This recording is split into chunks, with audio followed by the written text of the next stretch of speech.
odiita naye zvinhu but munhu ngaagara aziva kuti mukuru uyu anotokwanisa even discipline. Saka pese Mwari paati ngatiite anira ari kukurongera rakanaka mukuita kwako.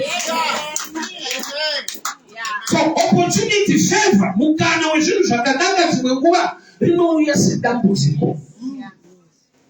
Unokunzwa kuti taakunetswa manje. Ende ndakataura kuti vana veIsraeri pavanga vari muEgypt, Moses apiwa vhangeri rekunzi vanhu ngavauraye makwai vaise ropa padhoo ndokuti vagone kubuda. That was the last thing chakaitwa kuti vanhu vagone kubudiswa muslavery. Minana yakaitwa mizhinji, Faro akaoma musoro. The last thing chakaita kuti Faro ati Israel chibudai, pakauya mutumwa akauraya matangu ese. But chakadenda kuuya kwemutumwa kuzorwa kweropa pamadhoo. Vhangeri rakaparidzirwa vanhu vari munhamo rekunzi urayai makwai enyu. Zvora kuti rufu haruna kutanga kuEgypt. Rufu rwakatanga kuvana veIsraeri muEgypt vachifirwa nezvinhu zvavo nezvipfuyo zvavo. Saka vhangeri iro ranga rakanakira munhu ane makwai 5 akati urayai makwai mise ropa padhoo, anouraya 1. Ane 6 anouraya 1, ane 3 anouraya 1. But achangobva mukutenga 1 rake osangana naMozisi arikufaridza kuti urayai makwai, anozva mukuru anodaro ane mweya wekudzora kumashure, haana tsitsi. 1 irori richabva mukutenga oparidza vhangeri kuti urayai makwai. Gamba pa1 vavatenga dzatonyasha dzekuti pane kwaanoda kuendwa. But ukasaziva kuti outcome yekuti pane kwaanoda kuendwa, nyaya yange irimo. Maybe hazina kurekodwa, but I want to give this understanding. Kana mutumwa akati ndikaona ropa richadarika, when I see the blood I will pass over. Zvora kuti kuva mwana weIsraeri hakuite kuti ubude kana padhoo pako pasina ropa. Padhoo pakashaika ropa, kana mukaimba nziyo kana mukanamata muri mukati unofiwa muchinamata. When I see the blood I will pass over, zvinongoreva kuti ropa ndo emaki yekuti mupone. Saka ropa rikashaika padhoo kana mukanamata zvakadii mukatsanya mukachema murimo munofiwa. Why? Nokuti hamuna kuita the right principle yadhimandwa nedenga. Dambudziko ratinaro nderekuti munhu anotaiwa gwayana rangu i1 ndichanamata ndiri mukati umu. Mwari vanofanirwa kungoziva situation yangu. Gamba kune zvokuti kana ropa rashaika padhoo minamati vangu haishandi.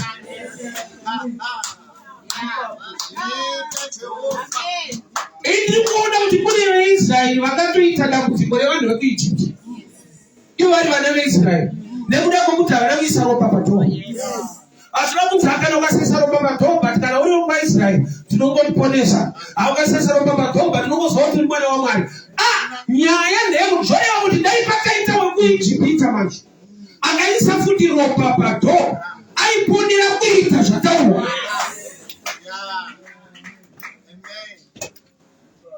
Saka tinoti muroyi akadyara nguva yekurima anokohwa. Mukristu akasadyara akanamata chaizvo anofane nzara muroyi akakohwa. Principle yekumunda ine misodzi kana kuchema ine chekuita nembeu yakaiswa munhu. So life ine maprinciples ekuti ukama-ignore no matter wachema zvakadii. I know kuti pane nguva yekuti munhu unochema nekuti zvinhu zvaoma, but inoponesa munhu i-right application of knowledge. Kuchema haisi guarantee yekuti zvinoita, isaini yekuti zvaoma. Bhaibheri rangu rinoti vanodyara nemisodzi, kwete kuti vanodyara misodzi. Vanodyara nemisodzi, those who plant in tears, which means despite crying there's a season yekuti munhu anodyara mumisodzi imo. I relate this nekumakotsi. Mukaenda kudare redzimhosva munhu arikutongwa akanzi baba munobvuma here kuti makarepa mwanawo. Kudhaya akatanga kuchema akasataura anything. Hazvine kuti majasi chachataura abereki mazvoona mudhara achemo. Atingadai vanhu vakuru ndingavaende kumba.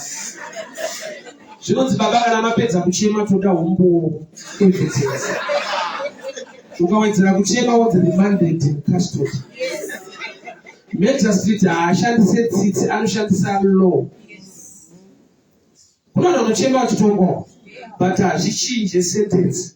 Bosi iye hatarisi kuchema kwako, anoverenga zvaakadzidza kuti kana munhu akaba zvakati anoenda makore akati. Misodzi haitariswi, anotarisa bhuku rake. So tsitsi dzaMwari dzakavigwa mushoko rake, anotsvaka vanhu vari kuita sezvaanotaura.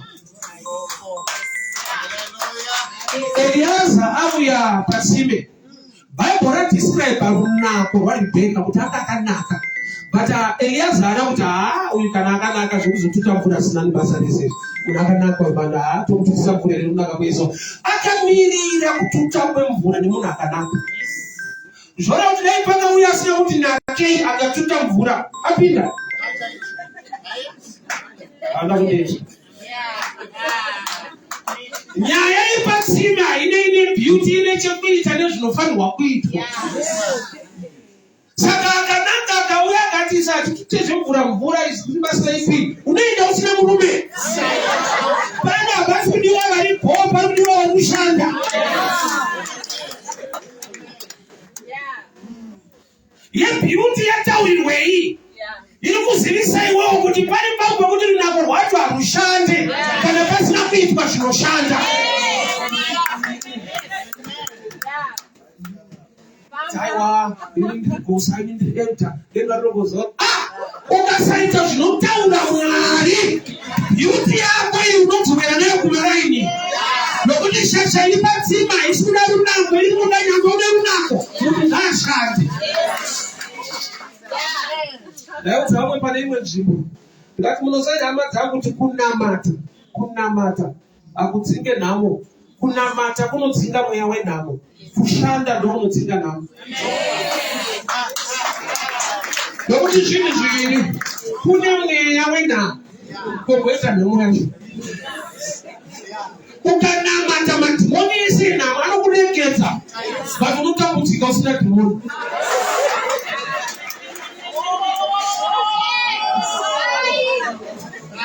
Well, I'll give you this example. Nyika yakaita independence. Independence kureva kuti kusunungurwa kubva pana nokuzvanyirira. But independence ikaitika, mukasashanda munotambura makasunungurwa. Saka nomachira kuti takasunungurwa ingazichinetseka. Kusununguka independence hazvireve prosperity, hazvireve rugare, zvinoreva kuregedzwa neanga akakumbunyikidza. Saka iwe ukasashanda usina anga akakumbunyikidza unotambudzika uri free. Saka tona nyika ine majeri, iyo nyika yakaita independence. Majeri ndei anongoreva kuti pane vanofanirwa kusungwa nyangwe takasununguka. Nokuti havazivi chinonzi kusununguka kuita sei, vanozofarisa. Hapaifanirwa kuita jeri kanyika kana yasununguka. Jeri isainye kuti mukusunungurwa imomo pana tsana vanofanirwa kutosungwa. So life ine maprinciples ayo. Panobatarwa nyaya yerunako rwemunhu, but runako rwake haisiyo guarantee yekuti sei akawanikwa. Haana kurorerwa beauty, haana kurorerwa kuti aiva mhandara, zvese zvataurwa izvi. But Eliaza hapana chamumubva kuti kana iri mhandara akanaka kudai so achienda rivhesi. Zvana ndataura zvekupangamira mvura ndikamuonesere mwana akanaka. Akaramba akamirira. So life ine maprinciples. Pane zvinoda kuitwa, pane zvaunofanirwa kuita, pane zvaunofanirwa kuziva. Matambudziko ariko wachema wanamata kuna Mwari. Maybe I'll give you the scripture, Matthew 6:6. Inotiyo kana makunyengetera pindai pakavanda, muvhare dhoo. Mwari anoona zvamunoita, unokukomborerai. Haina kuti Mwari anonzwa zvamuchataura, yet teaching yeprayer kutaura. Which means the response yaMwari haisi pamashoko bedzi, iri kubva pane zvinoitwa the God who sees what you do. Shona inoti Mwari anoona zvaunoita, unokukomborera. Kuti makomborero akabatana nezvinoitwa nemunhu, kwete kuchema kwemunhu.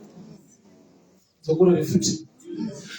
Kana mapinda pakavanda mukavhara dhoo, Mwari anoona zvamunoita, kwete anonzwa zvamuchataura. Example iri pachena. Mukomana akapfimba musikana akati ndoda kuroora ndada kuseka tena. Musikana nyangwe achida kuroorwa, nyangwe achida kuchata. Mukomana ndoda kuchata nendi kuroora, musikana anogona kuramba. Mukomana paanodzoka after 2 years anosvika musikana akaroorwa akachata. Saka anoneseka kuti ndozvandaitaura wani. Ndopa achaudzwa nemusikana kuti aiwa ndakuramba zvawaitaura, ndairamba chaitaura. Ndaiona. Iwewe uchitaura nini uchiona? Wese akamuramba brother ali mukomana. Airamba type yemukomana. Wese akamuramba nemwamdanana. Haana kuramba love, makaramba chokuita love nacho. Kwani iwepo waitaura iye anenge achiona kuti apo runyura apa. Wacho ukapata panatsana unokuwara. Anenge achiona. So ndoba kuti neshoko kuti God who sees what you do will reward you. That the reward is connected to what you do. Zvaunoitwa nevanhu haisi nyaya. Zvaunoita kuna Mwari ndonyaya. Mwari simuka vavengi venyu vaparare. Dzimwe nguva rumwe vavengi vake nokuti hauiti zvaanotaura. Unosvikuwadzisa. Mwari haakudire kuti wakarengwa. Anokudira yekuti unomuda. So kuvengwa nekumukirwa nevanhu haisi guarantee yekuti Mwari achakufarira. Unogona kuvengwa kwese nevanhu naMwari wacho. Nokuti anokudira zvaunoita kwaari rudo rwako. Ndaiudza vamwe ndikati Mwari unoziva kuti anotida zvakafanana. Zvane mumwe haamanye pasei kuperiodi wakasiyana. Ndikati Mwari nyangwe achitida zvakafanana, isu hatimude zvakafanana. Kune different nekuno kwete ikoko. The God who sees what you do. So pana agara patsime. Pauya munhu akanaka but hazvina kuchinja nokuti munhu tine vanhu vari right but vasingashandire Mwari. Kana iri nguva yeprayer, kana iri nguva yekudii anochema unonamata unoimba. But pane nyaya yekuti nziyo dzapedza kuimbwa patsime panoti mvura inoda kututu. Wanano iri pano yakalipwa pamusoro pengamera 10 kana munhu achera mvura. Mutoro. Zvese zvakudziite. But secret yeblessing yako iri mukuita zviri pano. Takazoroka fatakazori Mwari anokomborera anosumuka. Ichokwadi. But sei usiri kusumuka chiitambudzo kuti ndinorema zvakanyanya. Unhu hwangu ndo huri kulemera Mwari. Anosumudza marombe but imwe revhu rimwe rombe harisumuke. Anozvana zviti Mwari unosumudza marombe kubva muguruva rega kana machinda pazvigaro. Zvinotoreva kuti rombe ndo rinofanira kuzunza guruva. Mwari anongosumudza haakuzunza. Ijuti rako kubvisa usingadiwe naMwari. Why? Nokuti kana akakusumudza rakusvitsa ipapo as long une guruva unodzoka futi. Kune zvinhu muupenyu zvokuti unoswera waikoko but unoswera wakusvika futi ikoko. Nokuti zvinoda wisdom nediscipline uri muarea iyoyo. Eliezer agara patsime panouya vanasikana vese, the daughters of the city. Blessing yaunoona ine vamwe, opportunity yoMwari akatokupawo. Bhaibheri rangu rinoti time and chance are given to all. Nguva nemukana zvinopiwa kumunhu wese. But mukana wako kuti munguva paunouya sedambudziko, sebhedha. Zvone dzimwe nguva ukaita vasikana macho anokubvunza kusaka muri kufirei? Musha usati wavaka uri kunzi uvake chechi. Usati nevanhu vari right but vasinganzwi Mwari. Beware of good people who are not godly. Tine vanhu vanotora zvine common sense. Pane paridza parekekwadza 2006 shamwari yangu yake vandakafunda naye. Zvikanzi zvakatara seiko zvinhu. Ndakataka kuita zvinhu zvando zvinoita vaperuka. Zvinogouya ngekurutiswa. Zvakataura mashoko ekutanga ari kundikansela. Bandikadiscover kuti ada kundikanzura. Mwari vakandidana ndivane chikonzero. Kune vanhu vari right vasinganzwi Mwari zvachose. But vangori right vanotaura zvine common sense. Zvokuti wegona unoona kuti munhu anotaura zvine musoro. But hazvina kubva zvokuti kumusoro. Hazvichine musoro.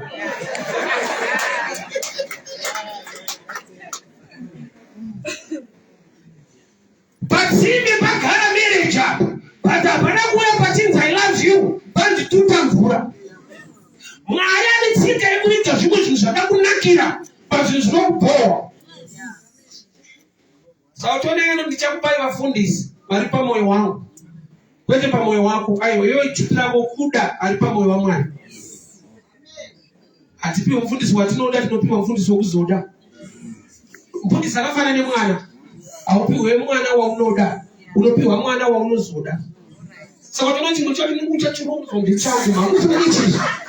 Bati ndichangu manja kana kutaka. Saka chupirako kuda mwana iye kuziye wako. Wenzi unonyoresa kuna mwana unatapia kani unatapia kadai. Naya sata yako. Wakafalo biwa type BCD. Ili kuzoda. Tatsima hapa, paita wanano. Bata ita uweze wanano. So pali mwebu di mwari ano lands of blessing. Sepete. Cha hapa kuti wanasikana wasani itakupitisheni mabibu kutsimo. Wasi kujiziwa. Dai mwari atipo mwono umea. Zai Elisha haifuna njubo noti Shunemu. Shunemu haisi njubo wanika. Itawu. Gara mkazi we Shunemu. Maito gara wanakowanda. But kuna akaona. Kutarese rino kuna kusaona. But mkazi we Shunemu wakaona. Kuti munu wamari nduga wita shaganaka kwa haru. Mukutane wanu. Kuna akaona wanyasha zekuona. Patsimi panunia wanasikana. Pane wanasikana akaona. Akavaipa paine goriti. Apeta kututa mvura. Mwari anetsika kuika zvino zvakakunakira pazvinhu zvakakunakidza nasi. Ndiri kuchikoro ndozvandaita ndaivenga ticha airova. Pona asikaziva kuti ari kundiroverei. Ndaifungawo semwana mudiki ndaiti kuvengwa kana kuti anongorova asi aiti. Ndisingaziva kuti kurova kwake kwakaviga kundida kwake. Because ari kuti ramangwana harina kumira zvakanaka, verenga ugobudirira muupenyu. Asingarove ari kuti nandirove future inokurova yega. Saka future medicala yakurova zoma wale. Iso bana kuti improve tiverenge tegere kurowa tairenge tamashoti. Tati ku defensive check ndafika mashoti ejini 3 plus. Zvoti wapedza kurowa neno class uchidada so kuti bana chandazi. But namo kana yangu kurowa kana kwabedi tamashoti inoronga.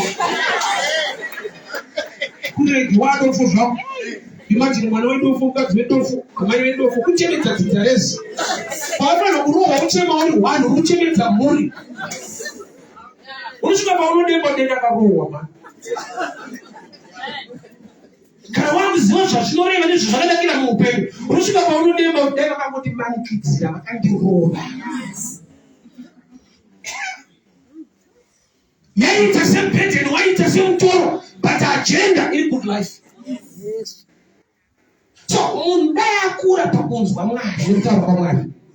Aziva kuti kuitira Mwari kune zvakunodenda muupenyu. Yes. Ukazviziva humanikidzirwe unopangamira mvura wakasununguka. But I can imagine daipaketawo mwasikana vakaenda naye mutsime vakaona akuswera achipangamira mvura aiti anongoitiswa. Unomuziva iri mudhara uri kutipira mvura. Remember kuti hasi Isaac akauya kuzorora kwakatumwa Eliaza munhu asiri. So there are times yekuti wakunoseva hasiri ari blessing yako but ndiye akatumwa nayo. Wakuri kushumira nekuitira hasi Mwari but Mwari ane zvaakareka kuti munhu akusvitsa. Isaac hatakure goridhe kunorora. Isaac anotendera kuti Eliaza chienda negoridhe rangu kunorora. Sapani nguva yekuti unoti dai Mwari ndikamona ndikamubereke. Pane vanhu vanotoberekwa uchitobereka program yaMwari. Kazhinji kacho tine zvatinoona totasi haiwada vanhu ava ndiri kudai Mwari chaiye. Ndakanzwa kumwe chiti chatakanakira ndisike kumba kwemunhu ndochawakaipira. Nokuti Mwari wamasikauso Genesis 18 akasiya denga rake akaenda kumba kwaAbhurahamu. Mwari anoenda kumba kwevanhu. Iyo wakati rangu haritsike Mwari wanonamata. 3 angels appeared to Abraham at Mamre and one of them was God himself. Mwari anitsinge kuvhistira vanhu. Iwo wabasa nomunhu. Unoti kunamata moyo wako Mwari wangu chete.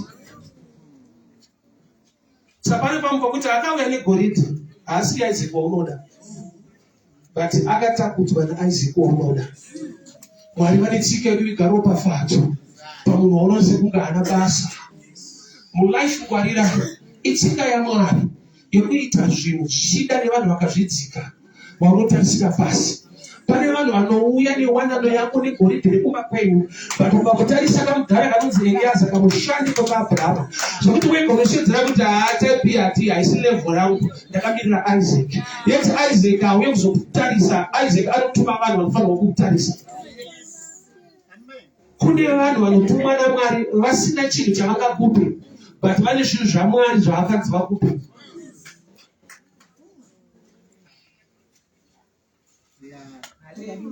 Komana anonzi Joseph wakanena panura hope dzemumwe musungwa. Musungwa iyi ndiye anotaura zita rake kuna mambo.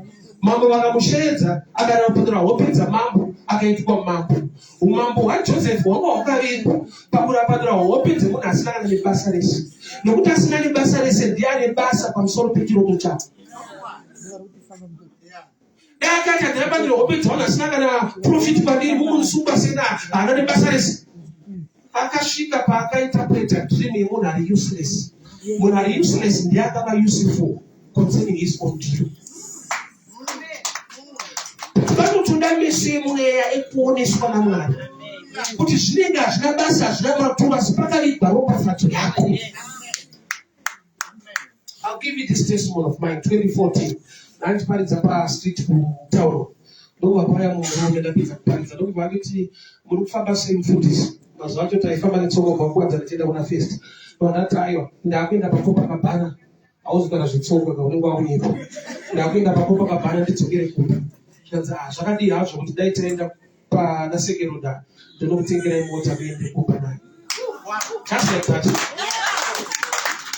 That was the first car yandakadhiraivha yakatengwa kunge madomasi. Unotanga kurota kuti mati handei pakaseuza padanokutengera mota unoende kumba.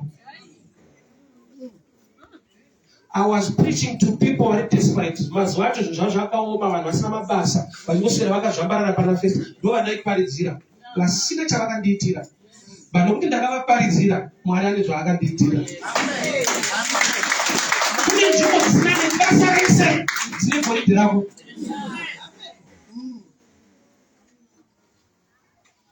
So pese panoda kushumirwa Mwari nokuitira Mwari revesa. Nokuti Mwari une tsika yekuviga zvimwe zvinhu zvako pavanhu vaunona sekunge hapana kana nyaya.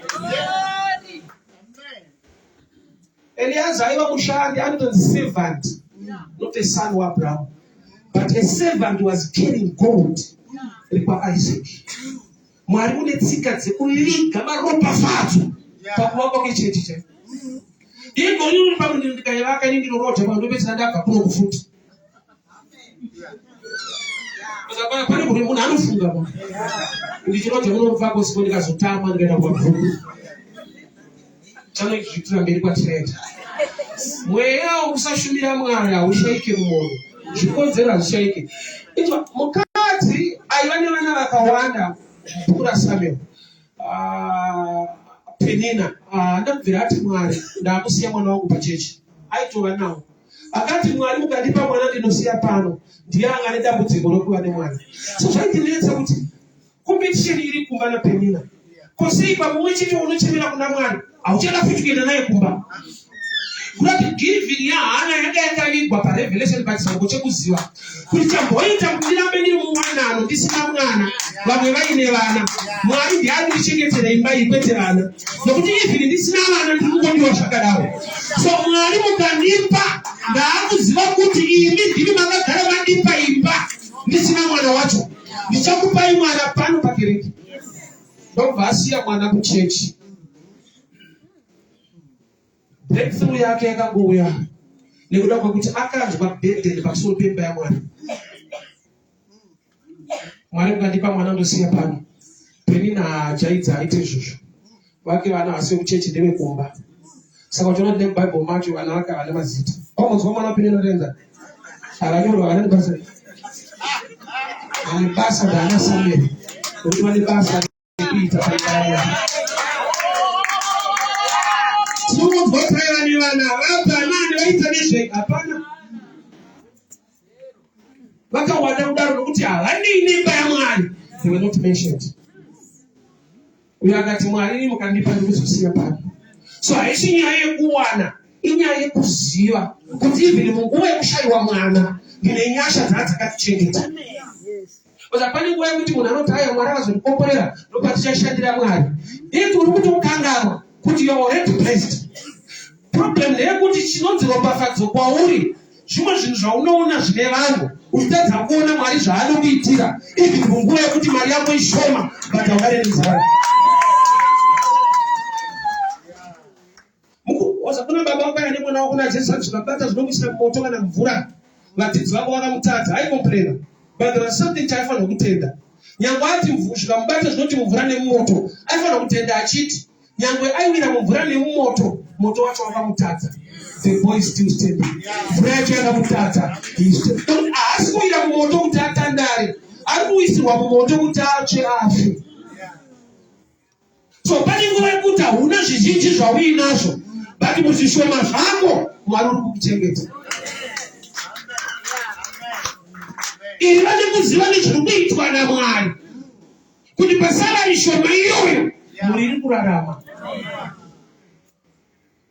Zvokuti wega wada kuiweka unokuputitsika musoro. Bati pane nyasha dzakaiswa naMwari pazvishoma zviripo. Pawanano yauinayo nyasha dzakazara kuti ta.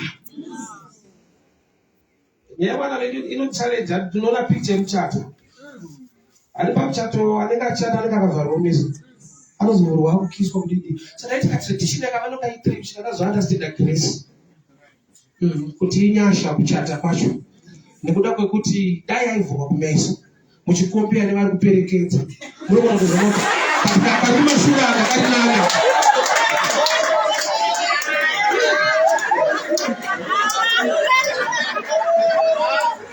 Unotozoona vheu yasimudzwa munhu akukiswa kuti inyasha chokwa. Atoenda kwamuri. Achiperekedzwa nevakati nakero. Atoenda.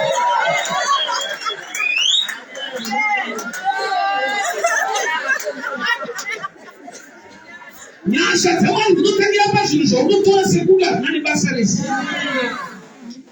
Kune vakangwara sewe vasina chavanga achibva mulashi. Kune vane maconnection anozvara nawo vanhu kumusoro vasina zvavanga achibva muupenyu. So inguva yekuti ukangoona zviri kuitwa naMwari muupenyu hwako, kuzoshumira Mwari haisi burden kutenda. It takes giving. Kumupa honor. Why? Nekuda kwokuti zvauraya vamwe pamwe pauri zvakatombodarika nepo ukasara wakamira. Zvida kunooneka kuti ayo dai Mwari akusimuka, wakatosimuka nokuti makurira wakaita COVID yakubata.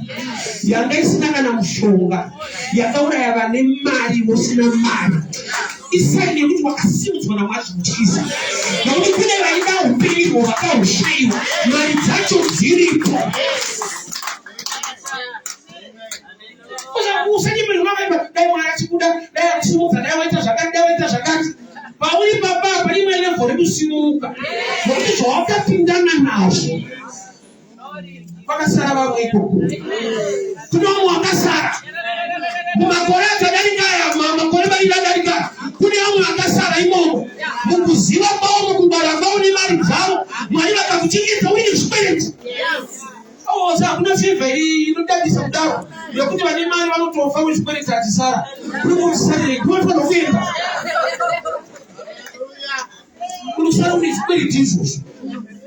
That's the grace of God. So kushumira Mwari uchiziva zvaanoita nezvaakakuitira haifaniri kuva impeded. Inofanirwa kuva mukana wokuti ndawaniswa mukana wokutenda Mwari. Ukaona munhu aenda kuchipatara achibva aiswa paoxygen, hazvireva kuti paanga ari kumaraini paanga ari pacarbon dioxide. Unobva paoxygen yemahara uchienda pane inobhadhariswa. Kurati yautombo yamahara ine mari yayo. Ukarwara serious ndopatsvaka kashuwa kuti inonzi oxygen inotengeswa. Tine zvinhu zvatinotora for granted zvatofanira kuona asi Mwari maita henyu. Hatingafanani zvatingaitire Mwari, asi takangofanana kuti tine zvatiri kuitirwa. Munhu at his at her own level pane zviri kuitwa naMwari. Zvokuti vega zvikati ndame aurwadzi wenumber 1 tsinge racho handiwo wakachera ende mvura yacho itoripo. Osakuka Samaria paanonyima Jesu mvura anotanga ataura kuti dzimidera baba vedu yeti harisi rake rakatocherwawo nevamwe pane mvura yacho hadinayo. Dai Mwari atiwanira nyasha. Why? Nokuti pane patinoona dambudziko mutoro titadza kuona ropafadzo yakavigwa mutoro iwoyo. Saka Jesu achiti kana mauya kwandiri ndichakubvisai kuremerwa kwese. Twende tobati asi takurai joki rangu nokuti rakareruka. Kureva kuti kune blessing yekutakura zvaMwari. Nokuti zvinokupa kurerukirwa neupenyu. Hama dzangu chese chinorema chanzina Mwari ita chakaiviga zvakareruka zvakakunakira muupenyu. I'll give this testimony in Karangu Pass. Utange COVID, somebody phoned me. No, whatever phone is, I always see you which part is about road. But when a message related to Shakanaka and on my Facebook, which go at Tangapunaya, but I'm not going to Kuba, but what I mean, I'm saying to the shop in Veranda. No, my mother temple, and I didn't buy the other temple and to buy some street. No, but message here, the Kawana even dedication, you to Kukunaya, but Uneshu with the return of what's Babuna. I want to do something to your life. Look at a copy of that. Took a photo of the Stumba Way Iron. But the double past state and double Kupa Poroto. It was done. That's what I'm going to get on the drive. I don't know yesterday and the last sound to not do 1 year. Who grow in one of the sounds. Favorite over it. Vanhu vanoiparidza mveranda havana capacity yekuti pasiteri bhodhe vatobva vakurovishini. Vanhu vokuti ndakada Mwari ndikashumira kuvanhu vasingagone kuita chinhu kwandiri, but Mwari waiona. So there are times yekuti wamukuda kudhira naye ndiye yazana chaanokupa akushandiwo kwaAbhurahama, but Mwari kuti kune vashandiwo kwaAbhurahama vanotumwa namudhara negoridhe. Kune vanhu vanenge vasina basa but vakatakura zvanzi naMwari tikuzvite.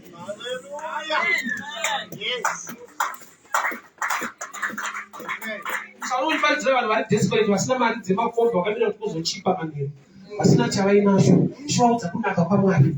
Ona sekuga unozvauri kuita but Mwari ziso rake neruoko rwake rakakupfupika. Somebody from somewhere will talk like that and speak a blessing in your life. Ndaona kuita kwaMwari patsini kudarika zvingaitwa with prayer. It's good to be prayerful, but kushanda kune nyaya, kushumira Mwari nemaoko kune nyaya.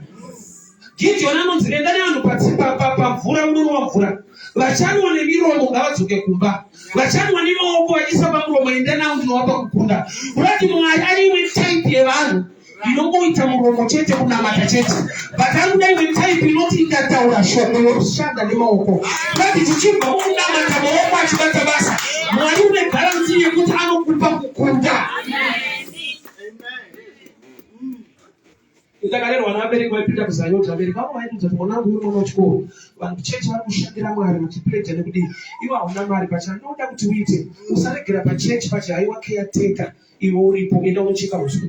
Hauna chaunobva pahoriday unocheka uswa kuchechi. So ndaitozva kuti horiday ngakwana ndikunoshanda pachechi. Handisi kushanda kuti chechi ndibhadhare. Mwari anoshumirwa zvichida nemari yako uye nesimba rako rose. There are times kuti palevel yako unoda kushumira Mwari. Usatariswa kuti vaita zvombe, aiwa Mwari unonzvera mwoyo. Mwoyo wako Mwari akamutarisa neshungu dzako pazvinhu zvake, haakusiya wakadaro. Pani pekuti image but vari kutaurwa zvengamera hapana wanani. Bhaibheri akamirira kusvika apedza kupa ngamera. Ndobva akanzi kupa kwakamira seti ada kuenda kumba kwenyu. Ona goridhe, irimwe goridhe ndatumwa naAbhurahama watova mukadzi waIsaki. Kune zvakavirwa mukushandira Mwari. Kushandira Mwari hakusi kuitiswa nokuti Mwari wacho akatendeka. Hakusi kushandiswa, hakusi kushaya zvokuita. Ekunoita hawashaya zvokuita. Kwasvika murodzi uchiparidzawo, I've seen God honoring that. Kurotiko Mwari vakaita nyasha dzakudakaona kuti Mwari vanotoita ona panotaurwa zita rawo even pakachinzika. Somebody called me last year. But ndaona mchiparidza ndiri kuno kuIreland. Ndine holiday ndikuenda kuIsrael.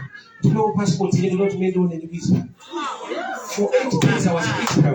And then wachi ndakataka kuona ikoko Tel Aviv pa airport. Akasika kuziva. But inyaya kuti akandiona pa road pane vanhu vasina mari yekundipidza ndege. Mwari ukaita plan iyo ndikanoita 8 days in Israel. The testimony can help somebody. I was preaching for the first. When I showed up on YouTube, no one follows up. Musaka Narigo Magachata is not Andina. Munoda is introduction, but they don't know that. They are going to go one chain I will talk. One of the very Marie, Catherine Marie, Media Marie. Diana, I don't know. What don't know about Not 9 o'clock, I suggest. Now, for a go, I've seen it by 2 hours. In 2 hours' time, my ears is wasted in it. Yeah. And then I tell you, chat. I'm going to Rango, I'm going to Maria.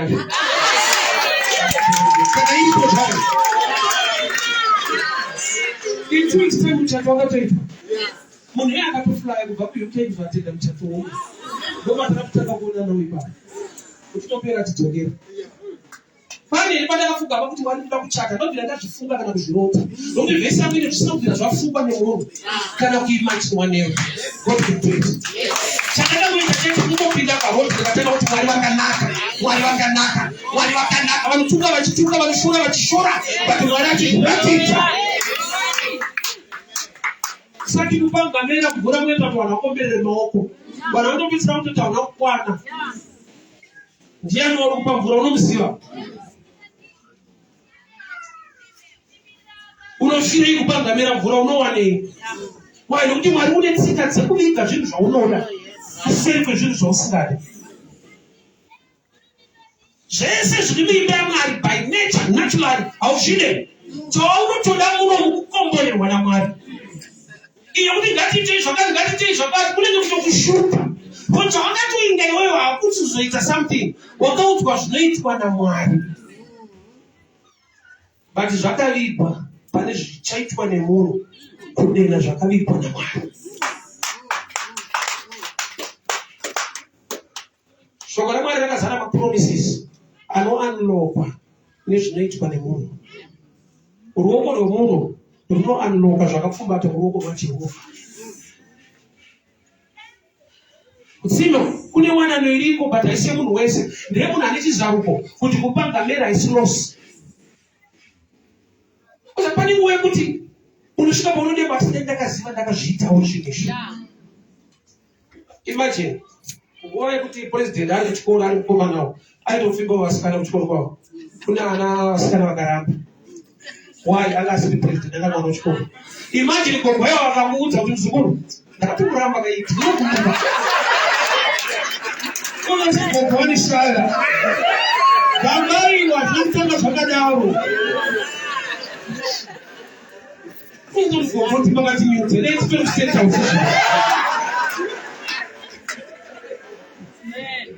Gambai was a not student, but so it's a time where you move the shin.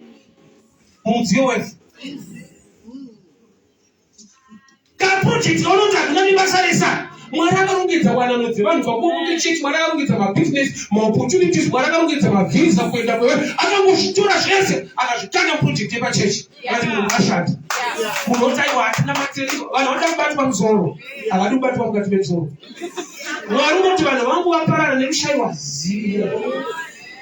Knowledge is power. Tanamatire zvakuzviita usati wanamatirwa unofanirwa kuziva zvekuita. Knowledge ine nyaya kuziva ndokune nyaya. Anona munhu paanoberekwa atanga anobuda nemusoro isaini kuti panyika pauya usati wafamba funga panda brain ngazibvenzimo iva neruzivo. Anofunga zvezvinoita easy because uri kwangonamata so kukenani majainda anoramba arimo even makadzi naMwari ndakupai. There's a fight involved more. So kunamata kune maprinciples anoita sekunge ifight nozikurwa kwakanaka kurwa but kwakanaka kuti kune mari dzawo dzakakunakira saka ukanzwa kuti kurwa kwakanaka unofanira kutanga waini celebrate why because chinonzi chakanaka pakurwa mari dzawo munhu anoberekwa achibuda akapfumbata zvipo zvake kumwe kutaura kuti dhaka version kubuda wakapfumbata isiyani kuti panyika pauya panonetsa panoda fight zvinazwanikeiori panoda kusimba chaikocha chipagera icho chiti kuti pauya apa ifight chaiyo hapana kuchipa ndaiona vanhu kumusha kwedu nongoshawa taiona huku dziri pamharadzano nembudzi saka mbuya mweti musamati dzakarasirirwa sandaitafunga kuti asi vanhu vanenge vaneta nenyama orasambudzi ndikazoti sinavhautaiwa vanenge vachitotadza kutoidyawo futi nyama yacho chinovapa munasirira mbudzi manje iunderstanding yavakapiwa kuti nhamo yese yauinayo kushaya kwese kwauinako kunotoda kuti utore futi chausingawani stere worasa kunge unazvo izvonekudaita urasa hupanzwa nehuku zvotai vanenge anzwa nenhamo but akushandisa principle inenge inopikisana nezvaanoshuvira kwasatani vanodaro saka mwari basa uya ukasaitawo zvekuno unoita mutendi ari kuchera mvura patsime pana Eliaza but Eliaza hakutarisi nokuti une ngamera dzauri kunyima mvura kupa ngamera hakunakidze kupa munhu nokuri izvi kuvaka chechi hakunakidze kuvaka yako imba ndokunonakidza let's be ukafedza on the ground but ukaziva kuti zvakaikwa mukushumira mwari zvii unokoshesa zvinhu zvamwari why because zvakaika mwari zvaanoda kukuitira chakanakira blessing yamwari manje haina basa neekonomi nenyika yauri anozva kuti ndai mwari akukomborera kaenda overseas muna matori right but the truth is kana kuenda kuamerica kuri kuenda overseas kubva ikombo uchiuya kuno uya futi overseas kutori mbiri overseas hazvina kuenda kana mutomo kutori overseas izvezvi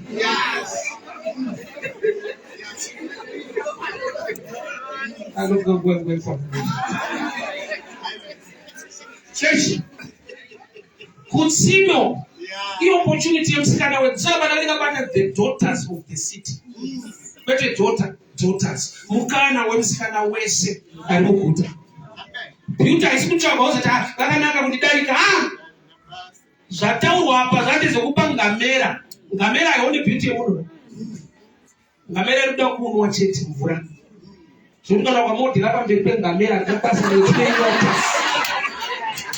saka mungu zvinomunetsa kuti bata havasi kundione kune mwere totusaonekwe yokuti ukashumira ukashandira mwari mwere iyo inorwiswa nayo uziva kuti bata havasi kundione wana havasi kundione havaone why nokuti pane principle iripo so wakatuta mvura wakapa ngamera 10 mutora handizoti mahouse manganingo yakareba zvakadii zvoti kumba kwawai kunotora zvisirizvo kuti chinguri aenda kutsima ari kuitei hakuna chinorwadza sekuti uri kuitira mwari but vekumba chave mumuri havasi kufara wesi muchechi zvino kuti muchechi munhu wese anokuingaridza kushandira mwari muchechi mune vanhu vakasiyana siyana ende muchechi hakusi kudenga saka muchechi mutonyewa munhu bhozi hakusi kudenga kune munhu ari kutoziva kuti wivhi yako ine mawitsi mangani kune ari kutoziva izvezvo kudarikaiva wakaigata uchaziva zvomba rangeziva yadhodhi kuchetira munhu so kana kwakushumira mwari kuitira mwari hatifanani ndaitarisira vadzidzi vajesu kuombera maoko jesu paakazorwa perfume bhaibheri rangu rinototi vakataura vachiti what a waste perfume yatambiswa vaifanira kuombera kuti tenzi weidazorwa perfume inodhura vakazwa kuti ari kutotambiswa ichitirwa jesu wavanotevera havana kufara paakapiwa perfume vadzidzi vake ngete vatorwa vana kufara vakatadzi yatambiswa kunoti pese paunoitira mwari by revelation kune vanhu vasingaitirwa zvakanaka vakazwa kuti iri kutambiswa hatina Usatesa kuti munhu sandiencourage kuti pachechi pedu toda kuvaka. Kune vanhu vane mweya watopikisa pavari pacho. Adzidzi vaJesu paangangobatwa muGetsemani vakatiza pakasara Pita. Saka daimwe ndofunga kuti Pita akashinga ngomana atiza anotenga. Kuzoverenga kumberi ndinobva kuti atori wese. Nokuti musikana paakauya kuna Pita pamoto akati uyu mumwe wacho. Pita akaramba Jesu dangani. Kuti Pita atiza anotera kuti arambireko. Tinoona kuti chechi yacho hakudenda arove anoyamvura mazvinotauka Jesu. Aparidzwa kudai anyotsa kudyake vanhu vake vaanoti pakutwa mani. Kune chezvikwata chechi. Dai mwana tuwanira nyasha. Iwe ngozwa ndakaenda Mwari. Ndakazoshumira Mwari. Kuti ndingazvimufadze ndakaendawo Mwari ngeti. Chechi une kuchipatara marwere anonga kupora anongodara kushoma. Hatikafanani pakurinzwa nepakuriita. Tinogona kufanana kurinzwa but pakuita tine zvikonzero zvakasiyana. Tine munhu anokudza nhamo yauinayo neshungu kuitira Mwari. Anokudza kuti nemanyawu nemanyemwa. Situation yako totoiziva tisi. Waenda wazosumuka wakapurisa. Abraham audzwa naMwari kuti ari mwana wogomo chine chibayiro. Haana kuudza Sara same message kuti akunocheka mwana wogomo. Aiziva kuti Sara yekunzi uchava nemwana yakamunakira. But yekunzi ndipe yakaoma. Saka haana kuti ndakumbonocheka mwana wogomo. Akati kumboenda nemwana tisatsoka. Anotokwidza gomo nemwana wacho akabvunza kuti baba huni dziripo, baba riripo, chibayiro chiripi? Abraham ndokubva Mwari uchatipa gwayana. Ndozvaangaudzwa. Angaudzwa kuti uya undipe, kwete uya utore. Kuti Abraham akava nekumwe kuziva kunodarika kupa. Ndokwava mudenha kupa kuziva. Nokuti dai akaudza mwana ari kubvunza kuti baba chibayiro chiripi, oti chiri kutaura ndicho, chaitiza. Isaac wanoshamsika arusungwa netambo kugara tichiona gwayana. Gwayana racho riri kupinda kuiswa tambo. Isaac agadzikwa paatari. Mwari ndobva ndazviona kuti unondida.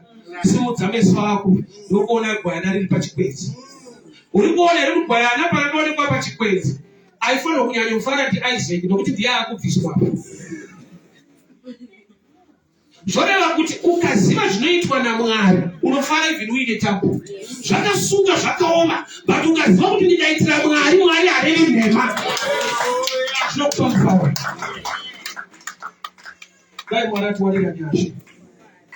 Pazera rako nezvaanoda kuti uite, ita nemwoyo uchireresa. Ufunge akatendeka saka tinonguva tichipa matestimony. Irege kuita nyaya yekudhara. Zvino tisamuona Mwari achiri kuita, yes, he is the same. Yesterday, today, and forever.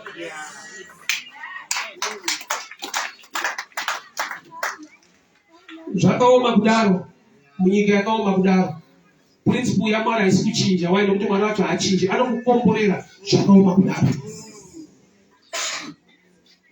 Dai Mwari akuona kuti yatiri kutambira isingatenge. Blessing haitya kuti economy yakamira sei. You can be blessed mutime ino. Munguva yekuti mari yacho haitenge. Unoita chinhu chekuti vanhu vanoshamba kuti wachigona sei zvakadai. Mwari akakumira kukomborera vanhu. People are getting blessed even in hard times. Ukapinda mbucha makonde mune mazondo esene kuti mombe yacho yanga iripo. Kwete last year, this month. Ukangoona mune nzondo huku yacho yanga iripo. Sausani zvakaoma itindakaomerwa. Ndokuti kuna ari kurova huku achikupatsoka. Hakuna paungaona nzondo rakusina huku yacho hazviite. Takomana kuti mazuva ano havasi kuroora. Nezuva unongoona mota yanga ine mabhaluni. Pairongwa munhu ufunge mukore uno. So hakuna time unotarisira Mwari kuita zvinhu.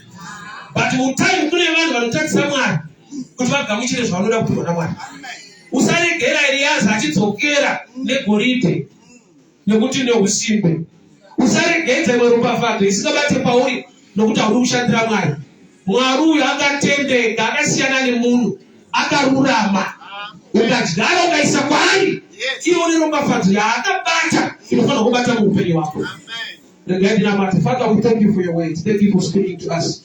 Ndokunamata Mwari nesemwe yazarurwe. Tigone kuona ropafadzo yakavigwa patsime naEliaza. zvakaigwa Mwari patsime rataungana pano pamati the daughters of the city vaiuya. Patinouya pano ana baba nana amai tichiungana pano pane chakavigwa naMwari pano chinochicha upenyu hwedu. Tipei mezi yemweya, tipei mukushumirai nemukushandirai nemwoyo unoda, nokuti taziva kutendeka nekururama kwenyu muzita raJesu Kristu weNazareta. Amen. Nodzoka nguva mwana wakupirira shanga wakuita.